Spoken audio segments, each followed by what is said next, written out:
Hello and welcome to another fun-filled edition of Adam's Music Box. So it was on this day in 1984, ooh, spooky year, that one of the most important TV shows in terms of music debuted. Now, in terms of drama, in terms of high-budget television shows, in terms of cinematography, it was also very important. But since this is a music show, we're going to talk about why Miami Vice was important for music.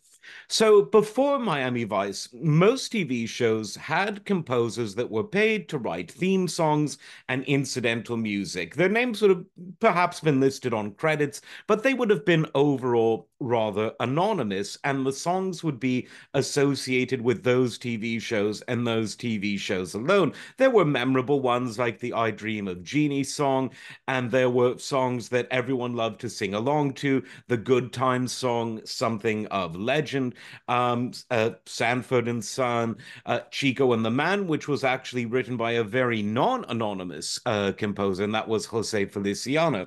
But Miami Vice did something totally different in that the show didn't have anonymous incidental background music. It featured a combination of the number one hits of the day, underground music from the day, across so many genres, and not only from its own era, the 80s, but it even featured a lot of music going back to the 70s and in some cases the 60s. It was a real mix of the new and known, the new and countercultural, and just stuff from a general sort of 15-year plus or minus period that was really cool music. And of course, they did have original theme music and original underscores that were composed by the brilliant Jan Hammer, who, in addition to having solo records that I highly recommend you check out. He was in the first lineup of the Mahavishnu Orchestra, did a lot of work with Jeff Beck, really virtuosic guy. And the theme that he wrote, Crockett's theme, and all the other songs, pardon me, that he did for Miami Vice, instantly iconic. So they came out with a few soundtracks based on the show, but there were so many songs used in Miami Vice that most of them actually got left out of the soundtrack.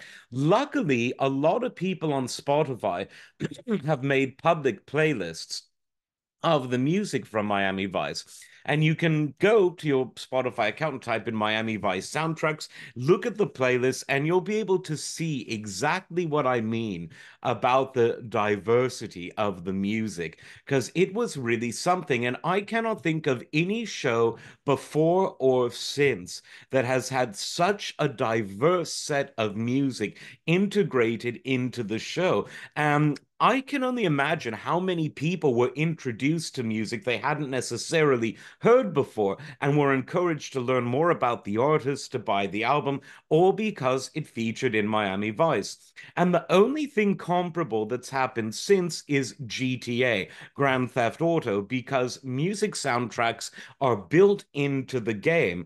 And frankly, a lot of it is very much similar to the Miami Vice soundtrack. Some of it is contemporary. They've updated it since Miami Vice went off the air in 1989, but a lot of it is that 80s and 70s music that was made sort of even more iconic because it was featured in Miami Vice. And of course, GTA Vice City, you can sort of see where this is all going.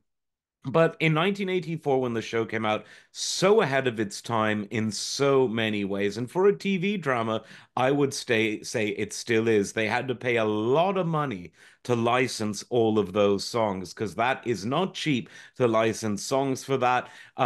It's one of the reasons YouTube doesn't let you have background music from well-known artists because they don't even give most people an opportunity to negotiate a license fee. So Miami Vice, very much ahead of their time. Check out the soundtracks on Spotify. You will not be disappointed. Like, subscribe. We will see you next time. Take care.